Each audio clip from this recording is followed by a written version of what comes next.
Okay, so for those of you that don't know me then, my name's Barry Cranford. I'm one of the organisers of the London CTOs. So I'm not a CTO myself. I actually run a tech recruitment company called RecWorks.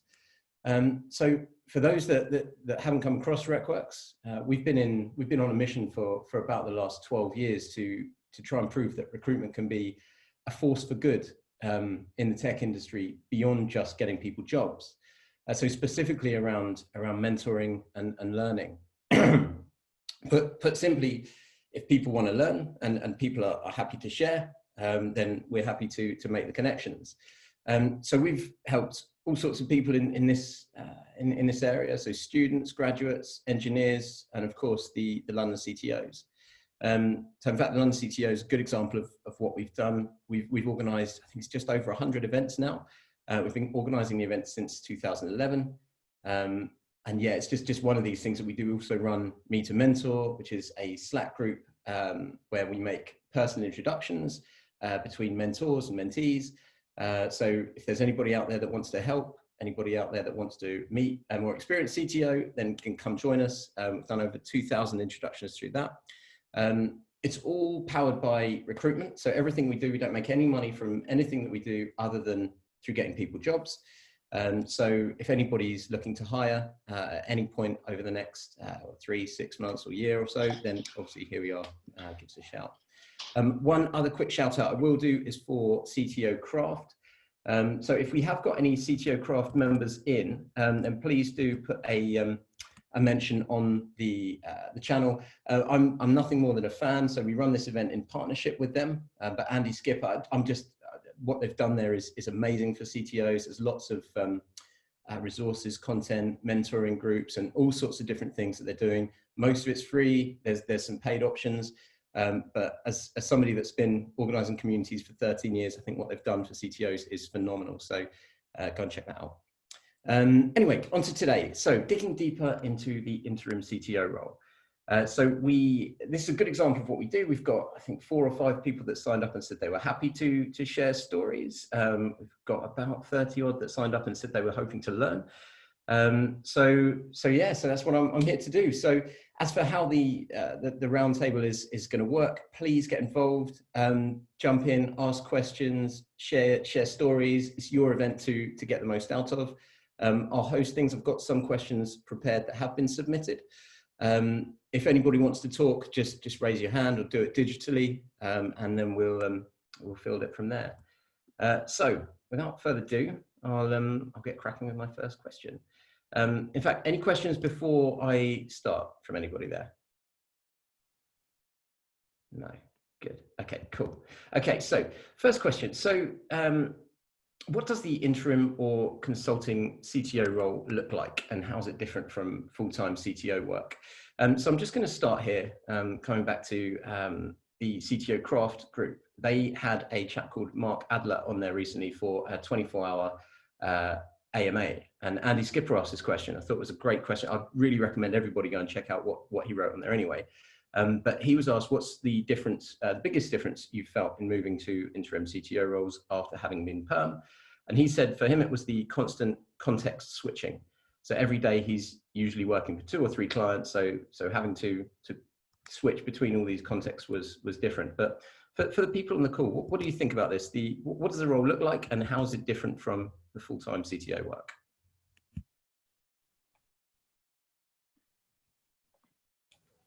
Yeah, Pedro. Yeah. So having an interim CTO for the last like 5-6 years, and it's true that the change of context, I think, is the most enjoyable part of the job, because you can, let's say that you don't like the project, you can more or less easily leave, like say, this is not the project I like, so because you have more projects, so you can make a leave of the rest of the projects. Basically, I think you have, at some point when you have experience and you have been working with several clients, or you can choose your clients, and that's brilliant. I mean, there is a project that is okay, but you don't feel that you want to do it because, I don't know, it's a fintech and you don't want to work for fintech anymore. So you can decide, now I want to work for something that I feel more, I don't know, my spirit feels full. So I think that's the point. You can choose more or less, depending on your experience and your skills, you can choose what you want to work on. So I think that's the best part. Great, thanks, Pedro. Chris, yeah. Yeah, I would add to that with the variety, so I've been an interim CTO for about 12 years now, and with that a variety also comes the variety, like the intellectual stimulation of working across all these different industries. You could in in 1 week, you could be working in 6 different industries, which is really fascinating as well. And you get to see what's different about them. And maybe as interesting, you get to see what's the same about them. Like what are the patterns that emerge over and over? What are the types of problems that each industry might think is unique to them? They're like, oh, no, this is not like other things. And, if you've worked in enough of them, it's pretty much like these other things. It's the same kinds of patterns. They might think that it's unique, but in my experience, it's mostly not. Most of it is, it's still the same types of issues. It might be, it's compliance, or it might be that it's about underinvestment and, chronic underinvestment across an industry, or whatever the problem might be. But I see the same kinds of things over and over. And that allows you to apply solutions pretty in an interesting way, to borrow from one industry to another to solve problems. All right, can I just ask, when you were talking about context switching, I'd heard it to mean that the role of interim CTO was kind of part-time and you'd be doing multiple ones at the same time. Is that what you meant? Or is it context switching every few months as you move on? When I saw that in the AMA, Mark was referring to, he takes on different clients. So I think he said his clients take him for something like 10 to 40 hours retained a month. Yeah, Pedro. Yeah, it depends. Technically, an interim CTO, an interim position, is when there is a company and they need like a senior profile for 6 months, 12 months, and you just go there, solve the problem, and leave. And a consultant CTO is more similar, like, I have like 3, 4, 5, 6 clients from 10 hours to 50, even 60 hours per month. So it's like different things. I would say that the interim CTO role is more for medium-sized, big companies when you need a full profile going there, senior. And interim consultant CTO is, I think, it's more for startups or early stage startups. Then they need someone with a reduced cost. So I think it's more about the cost in this way. Interesting. Yeah, I think we're definitely seeing people trying to get into various different, like obviously this rise of the gig economy type thing, this freelancing role. CTOs are more and more, or at least we're finding more and more, looking for variety of options that isn't one company permanent, but is either an interim sort of short-term role, or is this kind of consulting role that you're talking about there? Okay, for Chris, Pedro, and anybody else then, other than the context switching, what was it like when you first made that transition into this new role, when it wasn't just a full-time position? What was that transition like for you? What was your experience like through that? I would say for me, so part of the challenge is having to very quickly get up to speed, more than probably you normally do in a permanent role. You're expected to just kind of, as a consultant, you're expected to just be the expert. That doesn't mean that there isn't any tolerance for a learning curve. Obviously, in every role, there are things you have to learn about the context and so on. For me, the actual role wasn't too different. I mean, my first consulting role wasn't really an interim position. It was a strategy piece for, I think it was for Vodafone. And for me, one of the really striking things was how asymmetric it was in terms of the responsibility. Like, I was used to being responsible for a product and a team and a company for a long time and bearing all that responsibility myself. And in this one, it was like, I was responsible for a report and I hand the report to someone, and then I wasn't responsible anymore. And obviously I felt like I was accountable for the contents of and the accuracy of that report, But the reality was I wasn't going to spend the next 3 years, executing something now. I made a recommendation and I handed it off, and then I was done. And that was really an interesting adjustment, to go from being the person in charge of all the tech to being the consultant who makes a recommendation, and then you might not be involved anymore. Yeah, I think also the great part is that, like, let's say it's any kind of way you are like a savior, because you arrive when there is so many things to do, and there is so many challenges, and you have the experience to solve this challenge. So I think it's something that is great when you are managing that kind of situation. In my case, my first assignment as an interim manager, it was an interim CEO. So then I discovered that you can go to a company and try to solve everything. And then I say, okay, this job is great. I like to do this, come to a place, try to solve it, and then leave. Then I move to the technical part because I'm an engineer. So I think in any kind of way you can just find yourself being an interim CTO, because you just go to a place, you solve it, and say, yeah, I want to do it again. So you just try. It's more the mouth word that it's working, and then you hear some companies having the same problem, or when you fix the problem, another company came to you and say, hey, can you do it for me? So you find yourself being an interim CTO, it's something like that. Brilliant. Thanks, guys. Okay, just a question that's come in here from Livia. How do you deal with the CTO role being strategic yet keep it interim? Any thoughts or advice on that? Yeah, well, in my case, I love to work on the strategic part of the company. Let's say that at any point, you need to be that person that the CEO and the team put their trust on.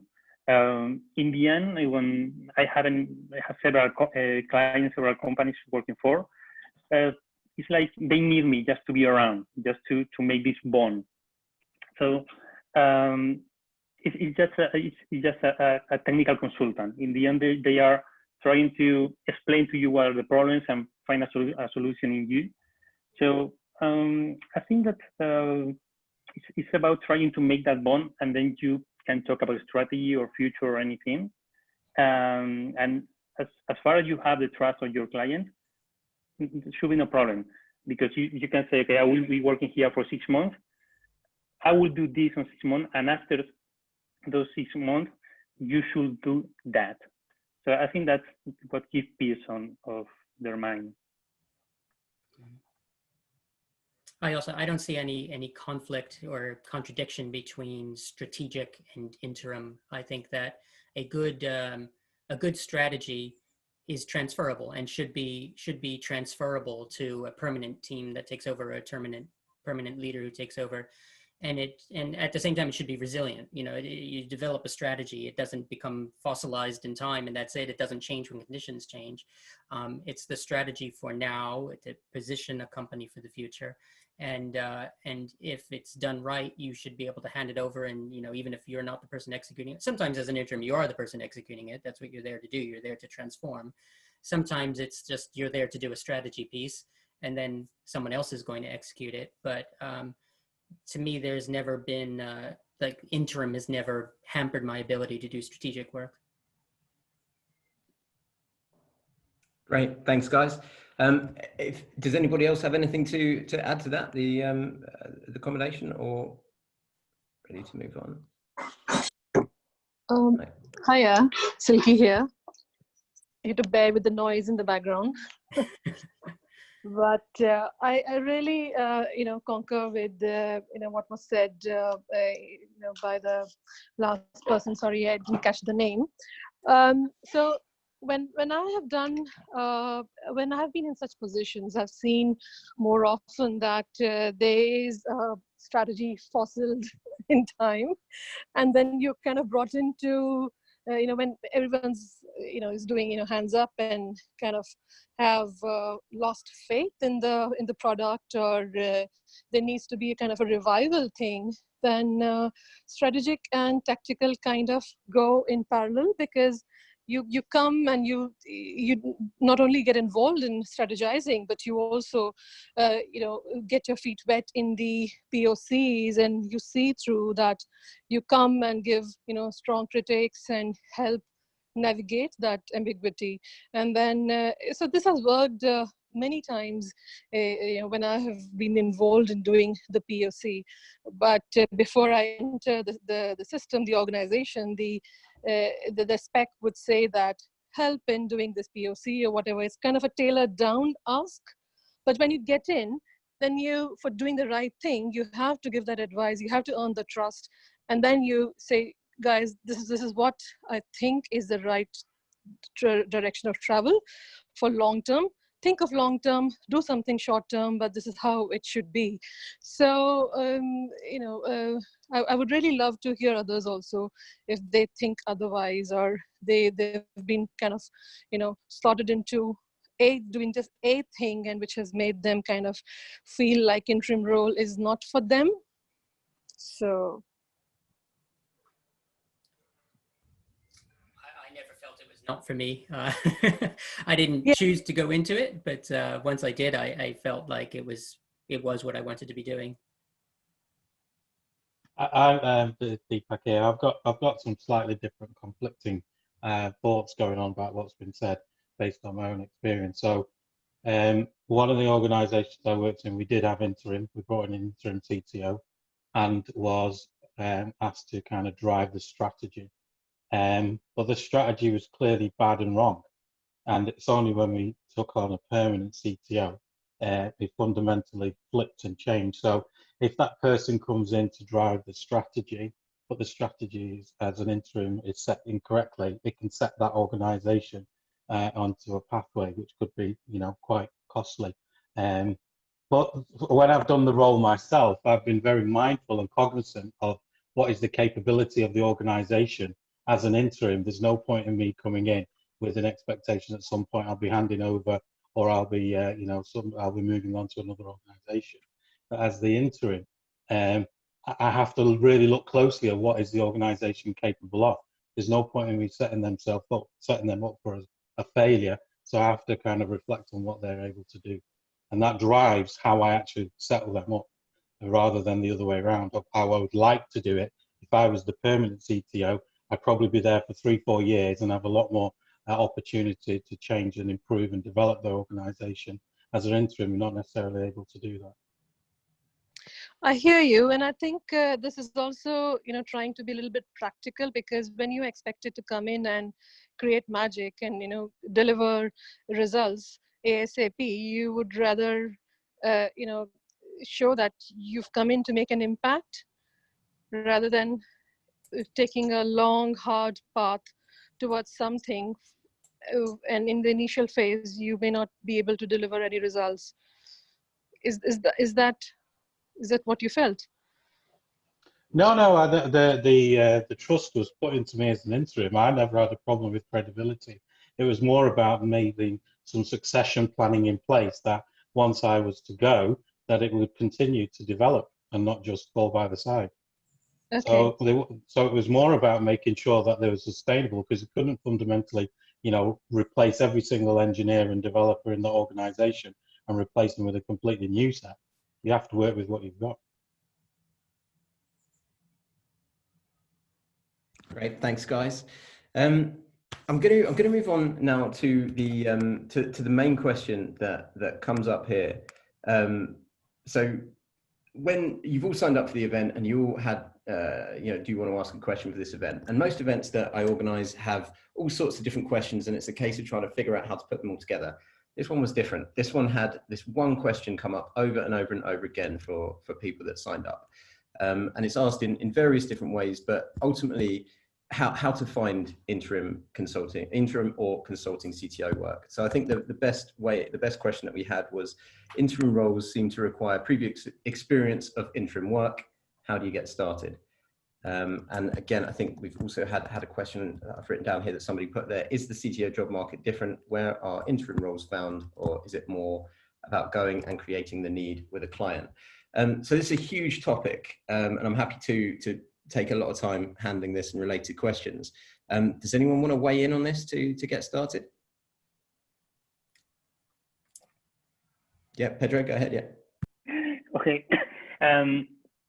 In my case, I found some clients when I was working for like an interim project director, let's say that way, for a software factory. They just needed to organize a little bit the structure of the company. Then when I left them, I found a lot of clients as they say, hey, we have a client and it's like a mess. They don't know how to do proper things. So can you help them?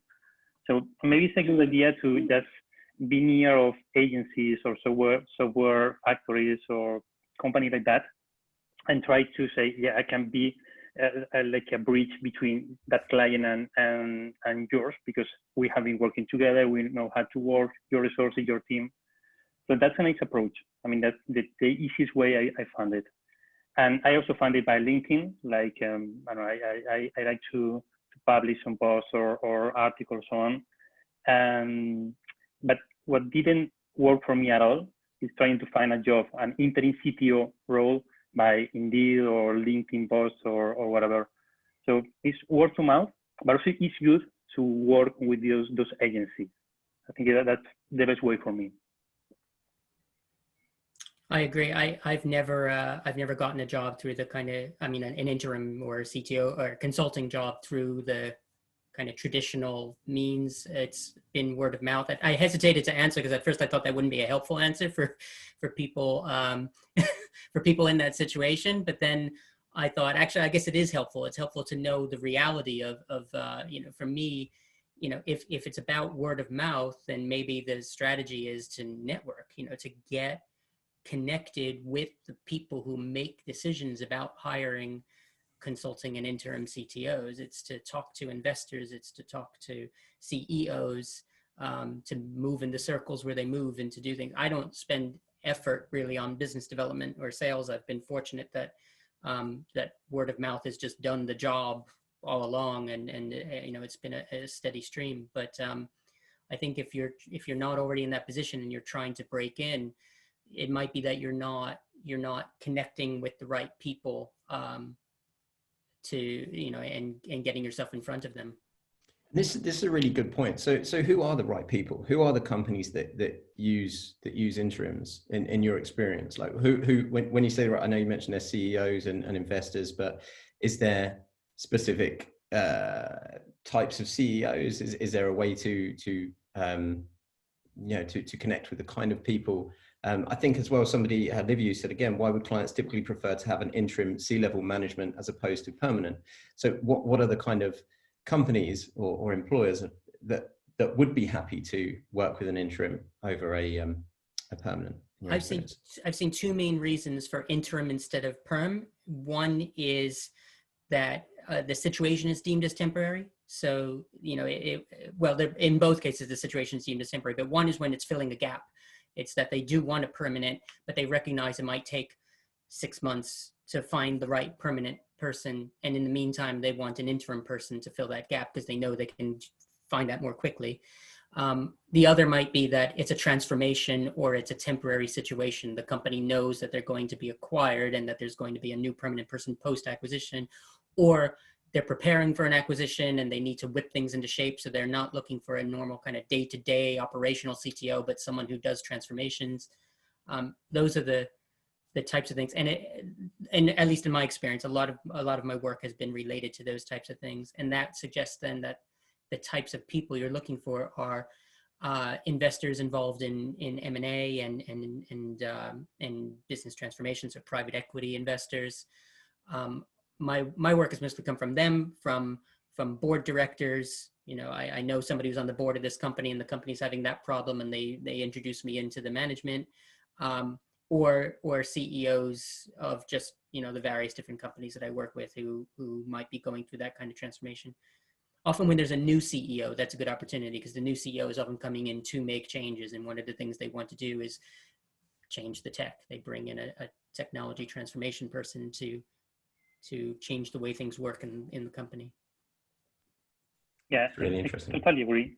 I totally agree. And I think it's also important to remark what you say, Chris, about the network.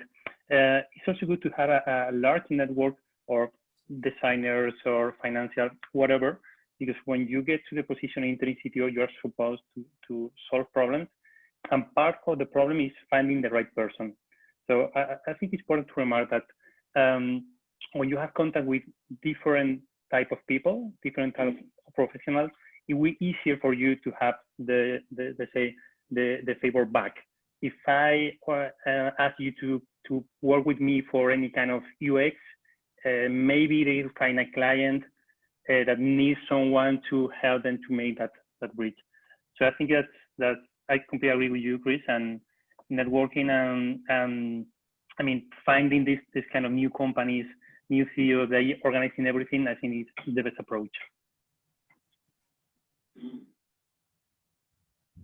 Yeah, that's some really good thoughts there, some really good advice, and put really nicely.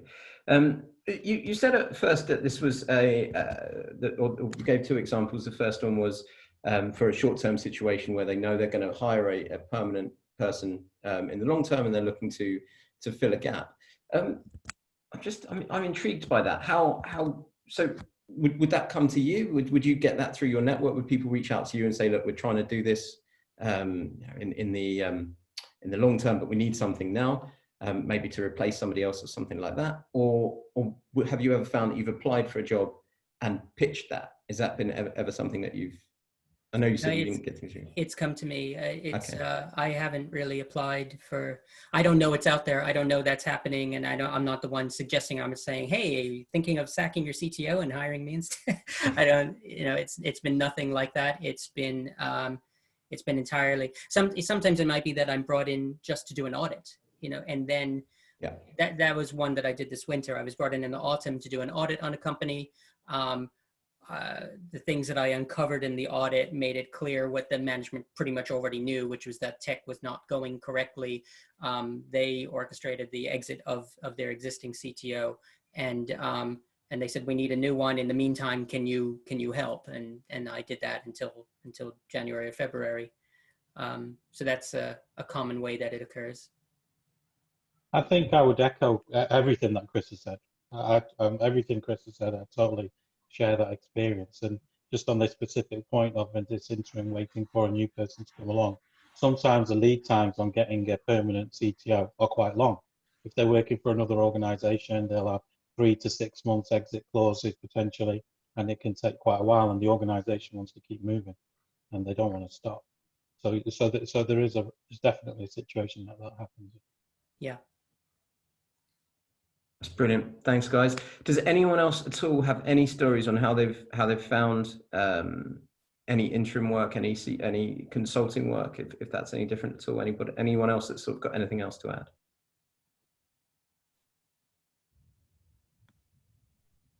No. Okay.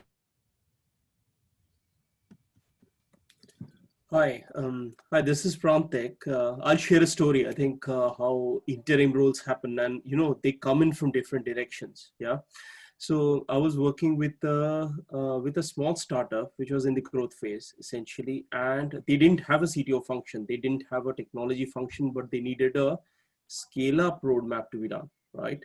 And it was an absolutely right setup to get an interim guy in.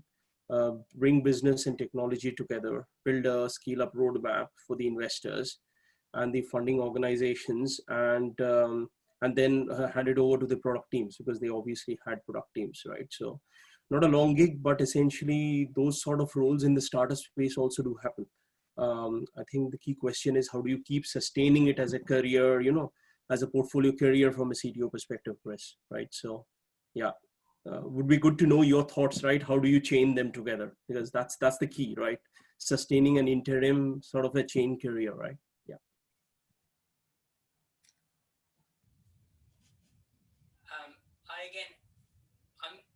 I'm hesitant on this because I feel like I'm not an expert on selling consulting CTO services because I haven't actually sold them much.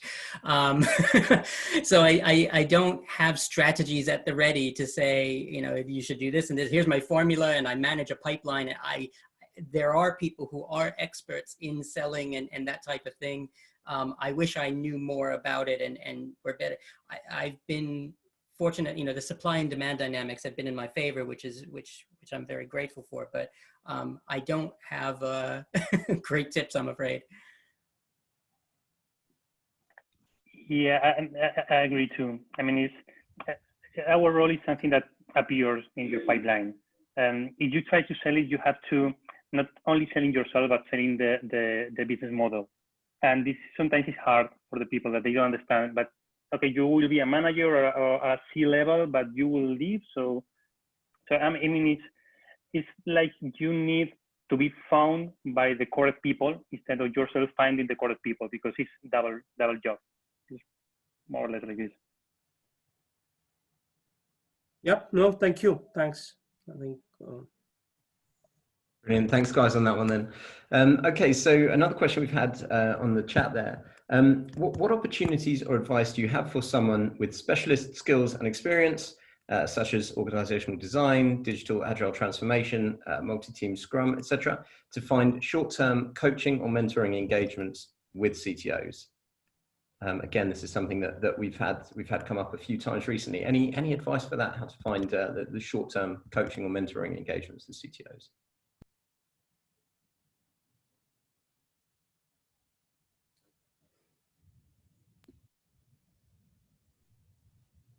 Nothing coming in on that one. Has anybody used a coach or a mentor and paid for it on the call? Has anybody been in that situation? Happy to talk about how they found them.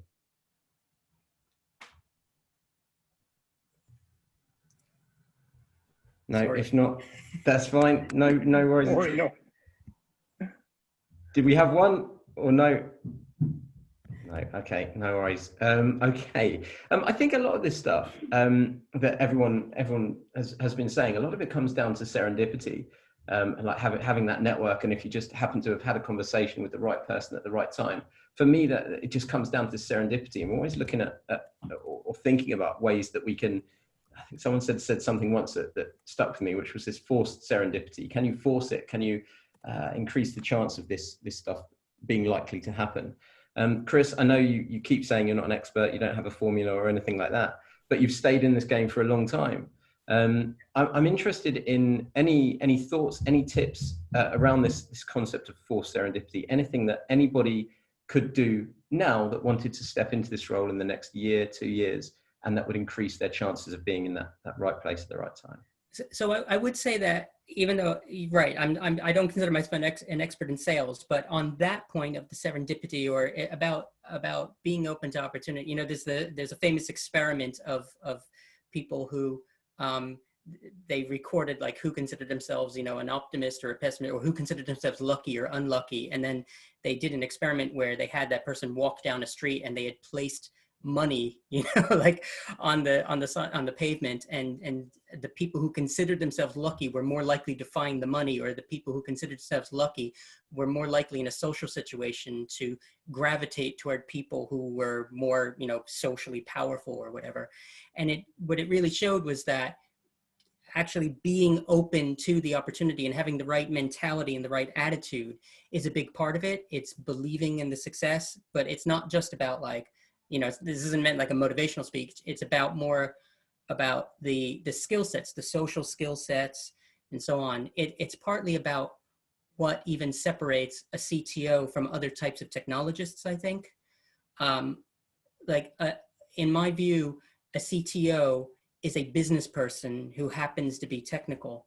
And that ability to move in business circles and relate to business people is part of what makes it more likely that you'll be seen as a CTO rather than as, say, a head of engineering or something like that.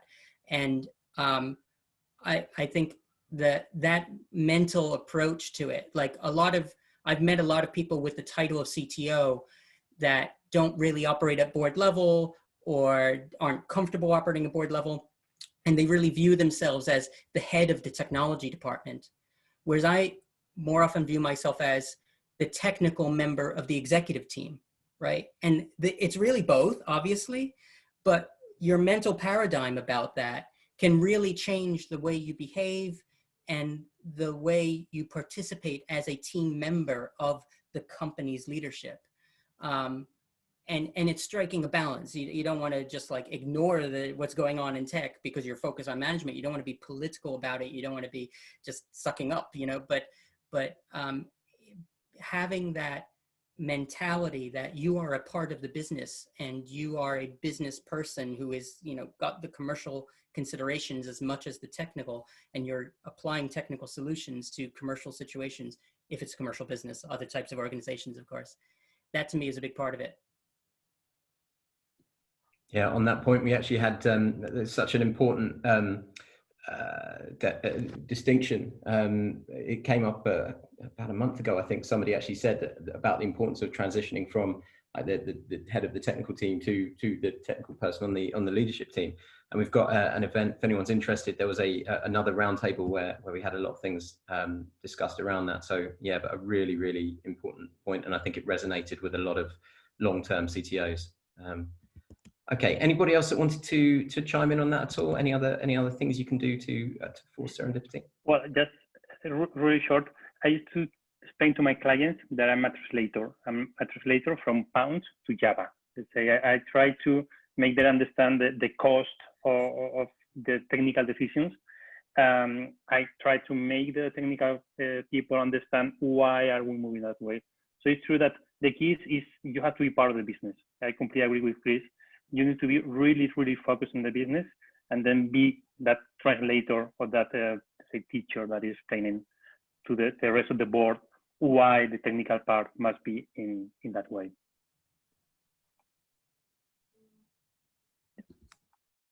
Okay, brilliant.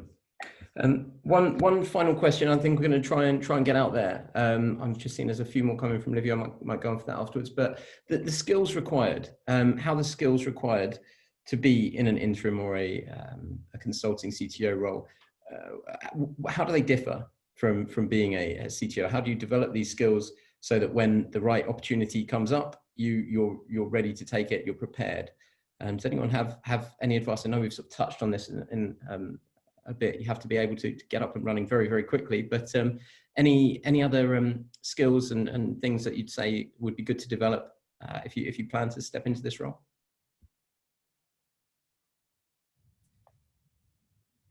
Well, overlap. Go ahead, Pedro, please. Oh, sorry. Well, I would say that is to be fast adaptation to different environments, because to be I don't know, efficient, you need to know who are you talking to, and you must learn about your team fast.